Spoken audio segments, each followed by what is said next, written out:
Welcome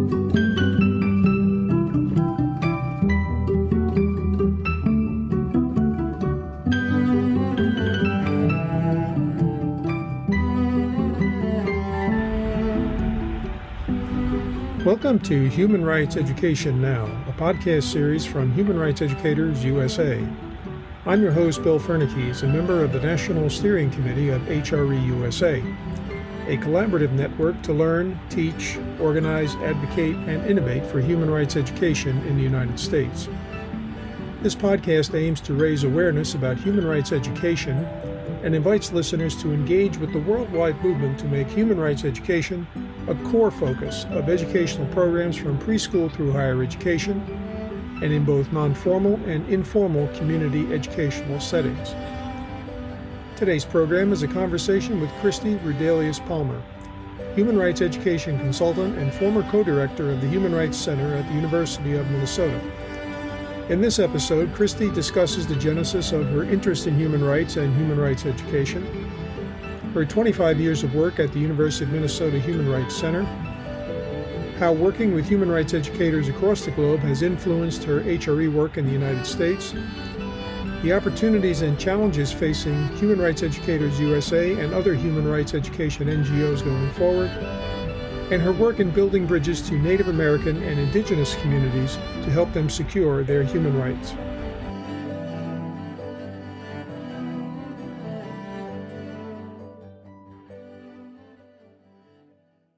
Well, I am so happy today to be speaking with Kristi Rudelius-Palmer, who is a longtime friend and colleague in human rights education. How are you today, Kristi? I'm doing well. Thanks, Bill. So, one of the things that has always impressed me about you is your absolute dedication to human rights education. And I say that with all modesty because there are so many people who are very committed, but you have always impressed me as one that who's been 100% all the way. So tell us about how you first became interested in human rights issues and subsequently in human rights education. Well, thank you. Thank you for having me today. I first became interested at a really young age. I think it was around some core issues around fairness and justice. So I could go back to being a 5-year-old when remembering my first act of injustice when a principal actually said that we were taking too long getting off a bus and put us in the front seat. And I couldn't understand why that action might have happened. So I think those early years and having parents who were really educators and family members that were very supportive had me realizing that I needed to be able to speak up and act when I saw that things were not just or fair. And then I ended up going through a number of school mergers when I was younger. So I started, my sophomore year, my small school of 75 merged with another school to become a class of 350. And then my senior year, there was a class of 650 that I graduated with. So through those transition years of education, there ended up being a lot of some discrimination that occurred in the high school level. And so I ended up joining or being asked to join a parent, student, and teacher group called Respect, Responsibilities, and Relations Committee to try and improve relations between the different schools and the students, etc. And out of that, I think I started realizing the power of education to transform. And when I was in my college years, I guess that's when I officially named it as human rights, because my junior year, I went to France to study and ended up, before going there, going to visit a friend who was from the Netherlands. And her father, when I was asked me about what I wanted to do for a career, and I was thinking international business. But then he said, well, you're so good with people. And have you ever thought of international human rights? And so at that point, he said, well, there's an organization, this was back in 1985, that's called Amnesty International, or Greenpeace. So I thought, oh, and then I jumped on a train down to France and ran into a lawyer from California who had just attended the Institute for Human Rights in Strasbourg, France. So we started talking about human rights again. And then the year experience in France, I ended up seeing a lot of racism and was challenged with kind of the discrimination against North Africans. So people asked, well, isn't there the same thing in the United States? And at that point, I had rose-colored glasses on and didn't think so. I thought that we were improving the situation here. But as we I returned home, I was able to see, sadly, racism alive and well. So I think those pivotal kind of experiences helped me to, one, start an Amnesty International chapter at my college, my senior year. And then we were working against the apartheid movement of South Africa. And I was working at mentoring kind of a woman who had 2 children and she had been incarcerated. So trying to look at kind of issues around incarceration and prison rights. So I think those are some of the pivotal stepping stones that brought me into human rights education. Well, a number of people have spoken about on this podcast, the influence of their parents. And did you see a decided influence in how you were brought up that led you in this path? Yeah, definitely. My parents were both educators. And then I had, I guess my grandparents some of them were educators and aunts and uncles. And we had journalists and lawyers. And so they all really underscored the power of education to transform and to make a difference. And I think also underlined for me the importance of listening and continuing to learn in your lifetime from other people's experiences. And the humanity that we need to also care. So my mom was a Girl Scout leader, and I think those initial service components around you have to care for others. And in my neighborhood, I guess, our neighborhood was very close, and I learned about the Holocaust very young because there were 4 individuals in our neighborhood who had sadly, numbers because they had experienced going to the camps in Dachau and so I learned very much around, I guess, that a lot of those atrocities are here and now, and yet what we need to do is continue to work for change. So after you finished your undergraduate degree in 1987, it wasn't too long before you joined the University of Minnesota Law School's Human Rights Center as a co-director, and you were there for about 25 years. So what did your experiences at the center influence your approach? How did it actually mold where you are today and the impact it's had on your career? Thank you. On the 40th anniversary of the Universal Declaration of Human Rights, December 10th, 1988 is when officially the Human Rights Center at the University of Minnesota was founded. And I had the great fortune of working being mentored by Regent Professor David Weissbrodt, who was well known already in the international human rights field. And he had been able to secure this $300,000 Ford Foundation grant and a matching grant from the University of Minnesota to create this institution. And he brought me in really early on in the process as co-director. And together, I guess, we were able to really work for almost 3 decades.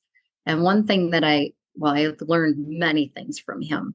but we both were interns. I was interning at Article 19 in London, right out of college as well.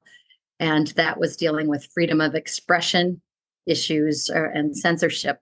So I helped to, which we're working on or dealing with right now, but it was the first time that a publication had been done. It was with 50 countries at that time.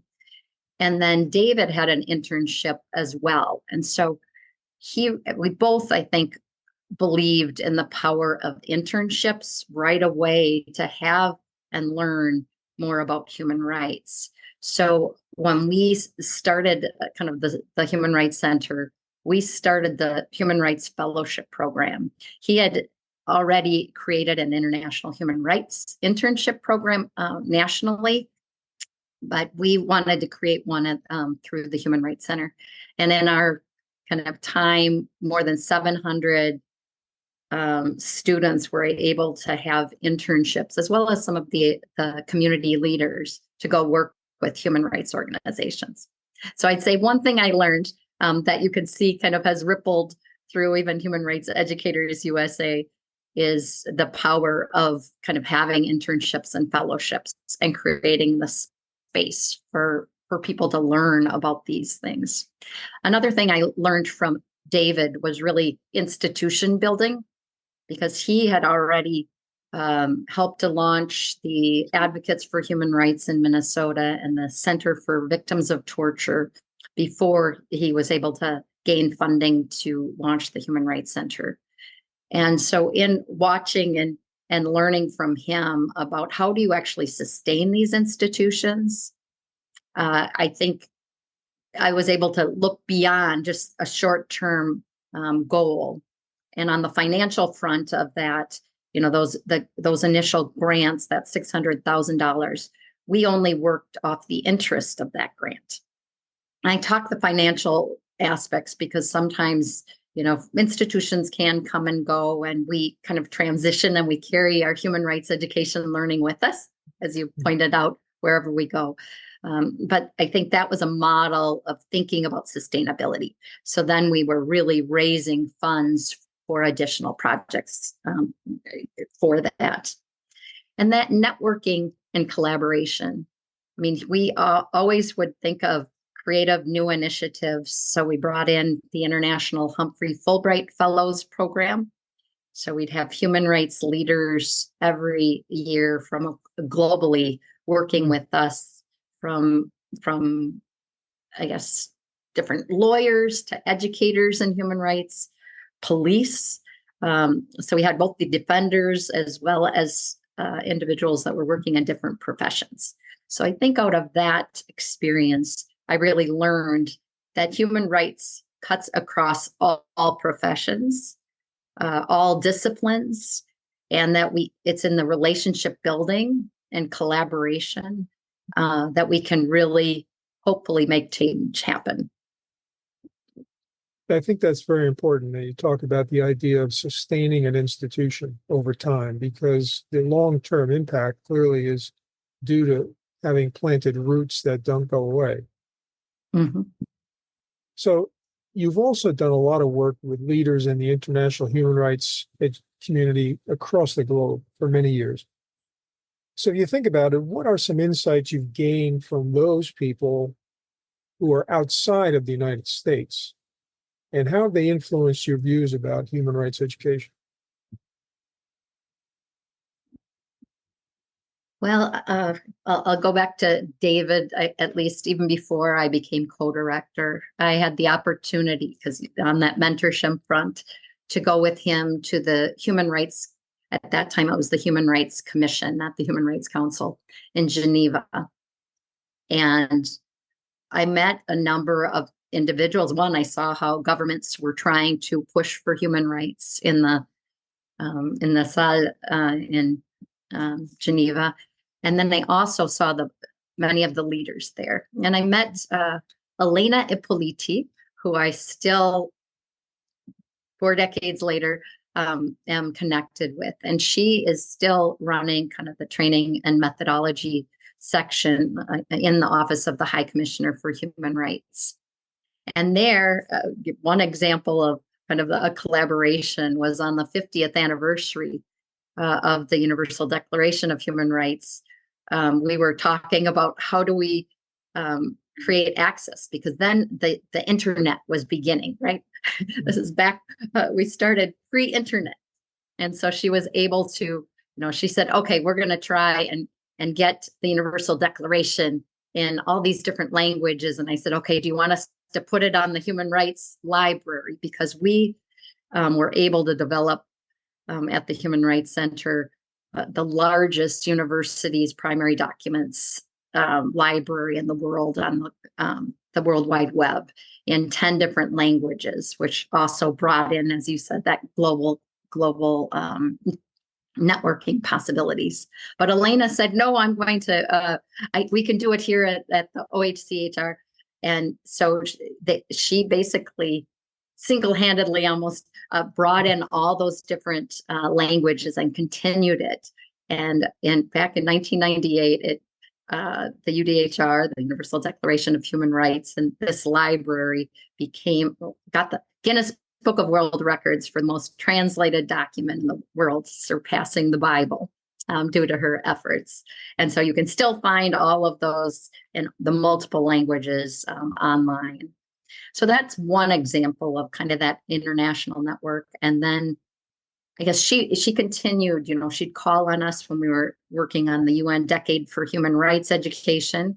And I should mention Shula Koenig's push for trying to get that.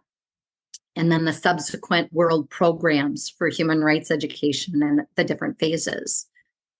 I think another really pivotal link to that global network was the formation of the human rights education, listserv, I guess it was.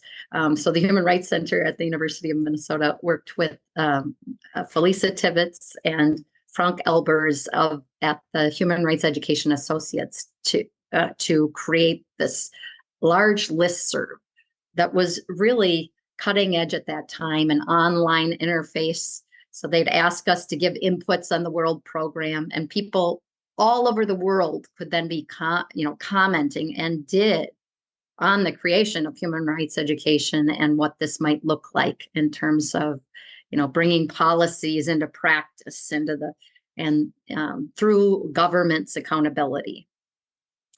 I'll also underscore the power of kind of conferences. So I was very fortunate to be able to go to a number of world conferences. One that was in Beijing in 1995, which was, I learned in there, at that conference, we had a Human Rights Education Institute. And then we were able to learn from each other globally. And that was what oftentimes is said to be the underscoring of with Hillary Clinton's and the women's rights are human rights initiatives and push. So I think that network, which allowed me to meet others globally and begin kind of some roots of that global network for human rights education, was pivotal. One more, if I'm not talking too much, is I did go to the Parliament on World Religions that had been in Cape Town. And that's where I was able to see Nelson Mandela speak, and then go to Robins Island, where Desmond Tutu launched kind of the peace pole there, and kind of be a part of how do you keep things moving forward. And similarly, in 2001, there was the World Conference Against Racism.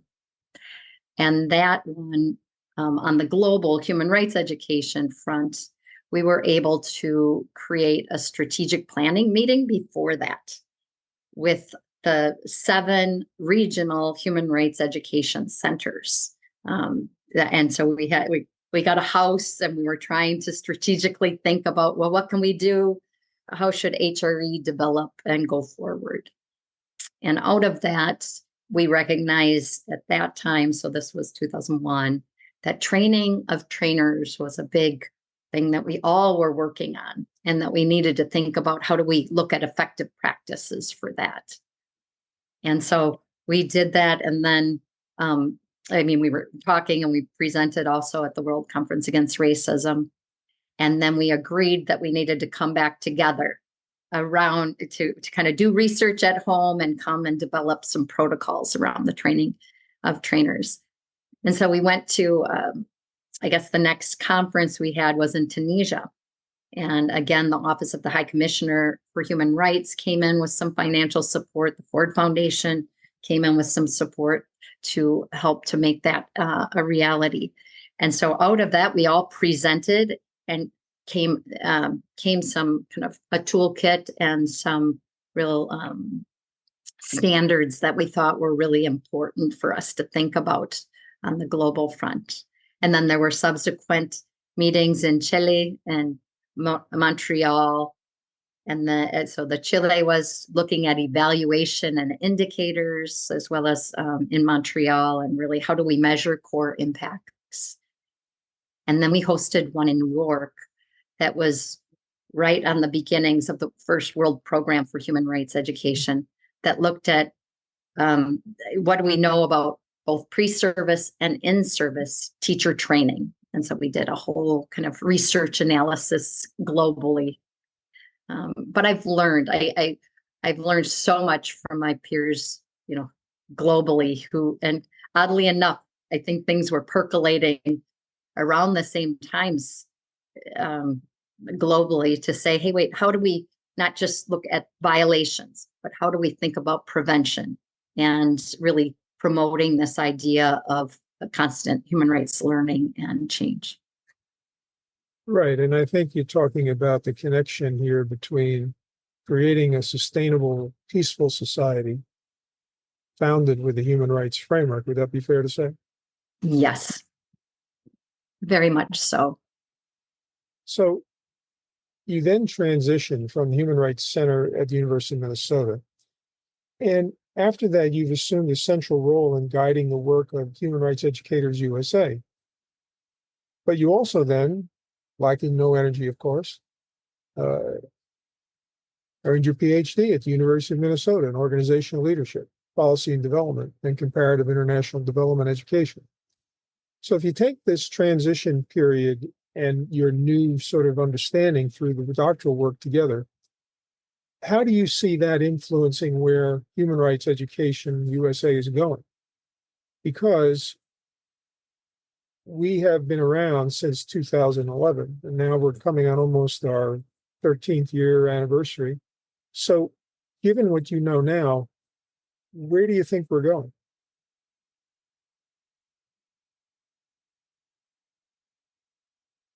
That's a really good question. I wish I had that crystal ball to actually say and all of the directions that we're going. But we've just recently completed our new priorities for 2024 and 2020 to 2026. And one of them that really emerged from a lot of the leaders and members was that we really needed to tell our story more effectively about both Human Rights Educators USA, as well as its impacts and the people. And to that end, I think that's maybe an overlap with what my dissertation work was about. And so that title was kind of illuminating human rights education through the narratives of human rights educators. And I believe that oftentimes it's in our stories that we can really keep hope alive when we hear and listen to each other. At least it's kept me going in this field for so long. So I think the example of what you're doing here, Bill, with the Human Rights Education Now podcast, I think is a great example of what needs to happen going forward as well. Because we need to know where we've come from in order to think about where we're going.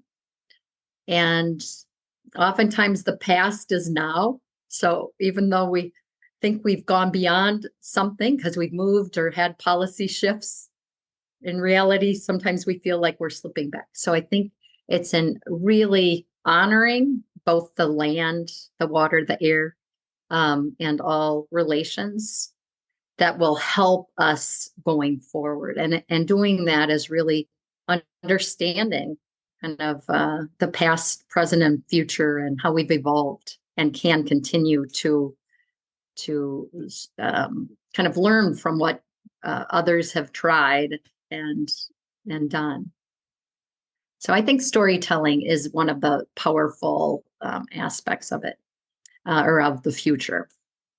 I also truly believe, kind of going with the theme around mentoring, is intergenerational work. I know that I am inspired by young people and elders and all ages, I guess, in this work. I think we really need to, just like I was mentored growing up, right out of college. I didn't mention, Amnesty International, Human Rights Educators Network.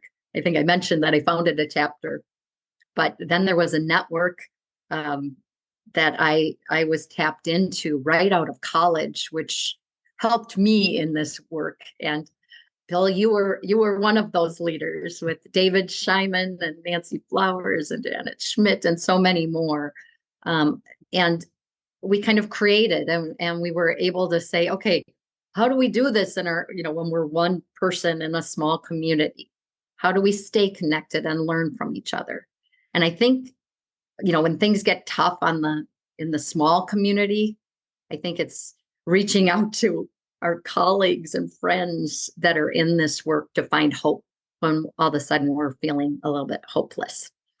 So I think kind of that story, so trying to be able to tell both that story of some of these things that you're helping to kind of have emerge here, as well as then still thinking on the global front.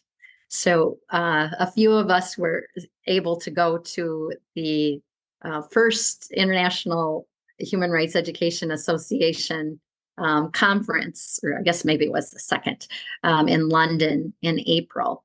And it was a podcast team, and they did a poster session. And so we were talking to a number of colleagues at that conference that also were saying, oh, well, we've been thinking about a podcast. We want to try and figure out, how do we actually do this? How do we then bring in our global colleagues to hear their stories and what they're doing? And kind of this, podcast is one. I know we've actually written kind of towards a just society that initially tried to capture a number of stories of, 50 stories, or is it 25 stories of leaders around the globe? So a written context. But I think we're going to continue that, of how do we think about it in new ways. And I think scholarship, so that International Association for Human Rights Education has the the Human Rights Education Review Journal. We have our International Journal for Human Rights Education out of San Francisco, the University of San Francisco. So I think some of this scholarship, how do we get it in both written text, so we could talk to some of the academicians, or how those stories are brought into curriculum at the higher ed level. And then I think it's also new ways of knowing that we don't know. So these young people are talking about, okay, can we have a youth podcast now with so much happening on campuses? Could we do some, how do these things affect our journals that we're writing in, or the newspapers on campuses? So I hope that we're going to be, I guess, continuing that intergenerational work. And we've been discussing kind of roundtable discussions. We have our new Youth Human Rights Awards, as well as our O'Brien Awards, that will be continuing as well.